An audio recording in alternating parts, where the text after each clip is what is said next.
चले टॉप 10 खबरों के बाद अब रुक कर लेते हैं कुछ बड़ी खबरों का। ऑपरेशन सिंदूर की मार से परेशान पाकिस्तान जो है, आतंक की टोली लाहौर में आतंकी अब्दुल रऊफ की बड़ी धमकी सामने आई है। भारत के खिलाफ जिहाद के लिए तैयार। पाकिस्तानियों, तुम इस्लाम योद्धा हो, जाग जाओ, ये कहा उसने। पाकिस्तानियों, अपने जागने का सबूत दो और दुश्मनों को जवाब दो।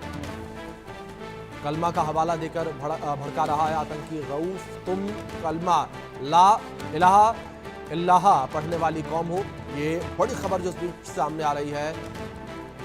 आतंकी रऊफ ने भारत के खिलाफ जो है ये जहर उगला है, ये बड़ी खबर निकलकर सामने आ रही है। ये भड़काऊ बयान सामने आया, उसका कहा कि तुम कलमा ला इलाहा इल्लाह पढ़ने वाली कौम हो। ये वही शख्स है जो मुरीदके में मारे गए लश्कर आतंकवादियों के अंतिम संस्कार में पाकिस्तानी सेना के साथ मौजूद था और नमाज जनाजा की नमाज इसने पढ़ाई थी। अब्दुल रऊफ लश्कर तैयबा के सह संस्थापक अब्दुल रहमान मक्की का दामाद है। आतंकी रऊफ कलमा का सहरा देकर लोगों को भड़का रहा है। कहा कि तुम कलमा पढ़ने वाले हो। भारत के खिलाफ जहर उगलता नजर आया आतंकी। पाकिस्तानियों, तुम इस्लामी योद्धा हो, जाग जाओ, ये कहा उसने। क्या कहा, किस तरीके से भड़काया लोगों को, सुनिए। बुज़दिल फौज ने रात की तारीकी में हमला किया है। पाकिस्तानियों, तुम ला इलाहा इल्लल्लाह पढ़ने वाली कौम हो। ये ला इलाहा इल्लल्लाह पढ़ते आगे बढ़ो और बता दो दुश्मन को कि तुम्हें किससे पाला पड़ा। और पूरी कौम कह रही थी, ऐ मर्द मुजाहिद जाग जरा। हम बचपन में बहुत सुनते थे, अब तो कम ही सुनते हैं।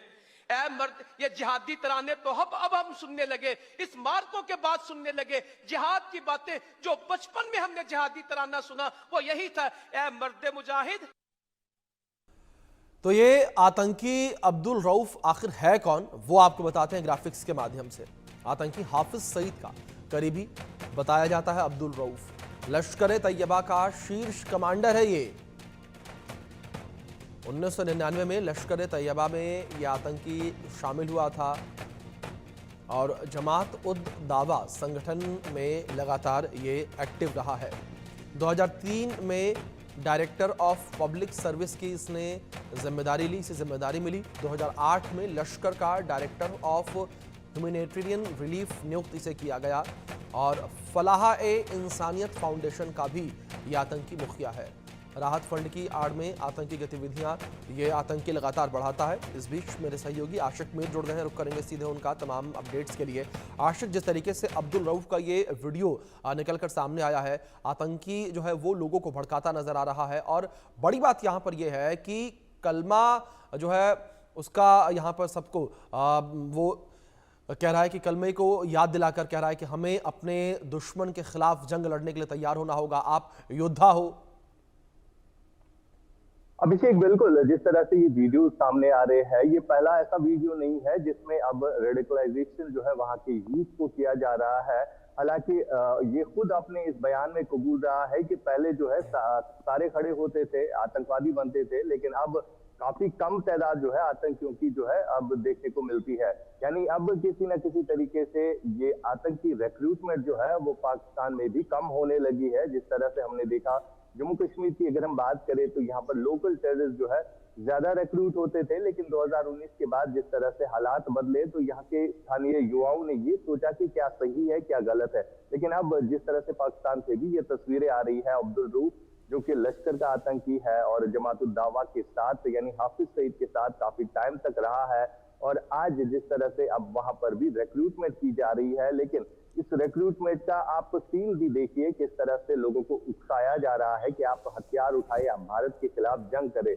और सबसे बड़ी बात यहाँ पर यह है कि ये आतंकी खुद ही इस चीज को कबूल रहा है कि पहले जो है हम ऐसे ही खड़े होते थे, पहले काफी तादाद में आतंकी बनते थे, लेकिन अब काफी कम तादाद हो गई है। इन चीजों को ये खुद दोहरा रहा है। तो इससे साफ स्पष्ट हो रहा है कि किस तरह से वहां पर जो टेरर ऑर्गेनाइजेशंस है उनको किस तरह से अब रिक्रूट किया जा रहा है इसी के नाम पे कि आपको जिहाद करना है। हालांकि जो दुनिया देख चुकी है कि किस तरह से आतंकी यहाँ पर बेगुनाह लोगों को कत्ल करते हैं। खासतौर पर हमने पहलगाम में जो आतंकी घटना देखी, उस आतंकी घटना से पूरी दुनिया जो है वो चौंक गई है कि किस तरह ये पाकिस्तान के आतंकी जो है जम्मू कश्मीर या पूरे विश्व में जो है इसी तरह की आतंकी घटनाओं को अंजाम देते हैं, और किस तरह इनकी रिक्रूटमेंट जो है वहां पर हो रही है, फॉल्स एजेंडा फैलाया जा रहा है, और जो प्रॉक्सी वार वहां पर सरकार और आर्मी शुरू कर चुकी है भारत के खिलाफ, वो प्रॉक्सी वार जो है लगातार जारी है। और कल भी हमने देखा कि किस तरह से वहां पर जो है सेना या वहां के जो जमात के लोग हैं वो इस चीज को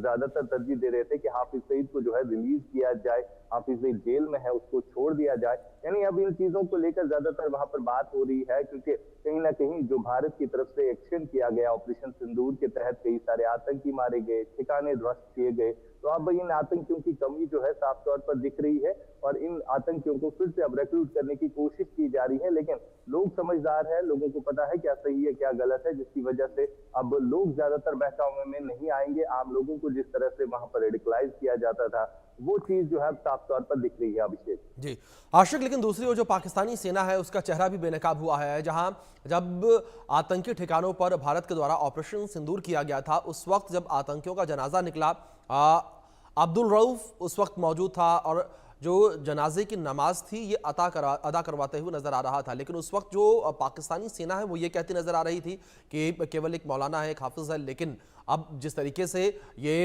इसकी वीडियो निकलकर सामने आई है और जिस तरीके से सीधे तौर पर लोगों को भड़का रहा है, और ये पहले ही आइडेंटिफाई हो चुका है कि एक आतंकी है, 25-26 साल से ये आतंकी गतिविधियों में शामिल रहा है, कई घटनाओं को उसने अंजाम भी दिया है। अब किस तरीके से पाकिस्तानी सेना रिएक्ट करती नजर आ रही है और किस तरीके से उसका सच उजागर हुआ? बिल्कुल अभिषेक, जिस तरह से अब पाकिस्तान की सेना जो है वो फुली एक्सपोज हो गई है, साथ साथ वहां की सरकार भी जो है एक्सपोज हो गई, क्योंकि जब ऑपरेशन सिंदूर लॉन्च किया गया कई सारे आतंकी मारे गए, और आतंकियों के जनाजे में वहां पर सेना के साथ साथ सरकार भी दिखी। और साफ तौर पर ये जो जिसकी आप बात कर रहे हैं, जो अभी वहां पर लोगों को उकसा रहा है कि आप हथियार उठाए जंग करें, तो ये उस समय वहां पर भी मौजूद था और आतंकियों के जनाजे में शामिल रहा। और सबसे बड़ी बात यहाँ पर यह है कि पाकिस्तान की आर्मी ही ये चीज चाहती है कि जो प्रॉक्सी वार है उसके तहत जो है वहां पर यूथ खड़ा हो जाए, वो गन उठाए और वो भारत के खिलाफ जो है इस तरह की कार्रवाई करे। फिलहाल लगातार वहां पर जो लोगों के भी रिएक्शन आ रहे हैं, लोग जो है वहां पर सरकार से नाराज है, क्योंकि हम देख रहे हैं कई सारे ऐसे प्रोविंस है पाकिस्तान में जहां पर लोग जो है पाकिस्तान की सरकार और सेना के खिलाफ निकले हैं। खासतौर पर अगर हम पीओके की बात करें, खैबर पख्तूनख्वा की बात करें या बल्चिस्तान की बात करें, सिंध प्रोविंस की बात करें, तो इन इलाकों में लोगों को भी अब ये लगने लगा है कि क्या सही है क्या गलत है। आम लोग जो है उनको बेवकूफ बनाया जा रहा है इसी तरह के बयानों को देखते हुए, क्योंकि कहीं ना कहीं कोई जज्बात में आ जाता है, जिसके पास कम अक्ल होती है तो वो इनके वर्गलाए में, वो इनको बहकावे में आ जाता है और हथियार उठाता है। लेकिन काफी कम तादाद है जिसका ये जिक्र खुद भी कर रहा है कि पहले ऐसे ही लोग उठते थे, लेकिन आज जो है लोगों को पूरी तरह से पहले ब्रेन वॉश किया जाता है। तो ये आतंकी फैक्ट्री है, इनका काम ही यही है, ज्यादा से ज्यादा आतंक को जो है वो बढ़ाना, और इस तरह आतंकी रिक्रूटमेंट जो है वहां पर होती है। अभिषेक बिल्कुल आशिक, आप बने रहे मेरे साथ। इस बीच एक और बड़ी खबर सामने आ रही है, उसका रुख कर लेते हैं, जहां भारतीय राजदूत जेपी सिंह के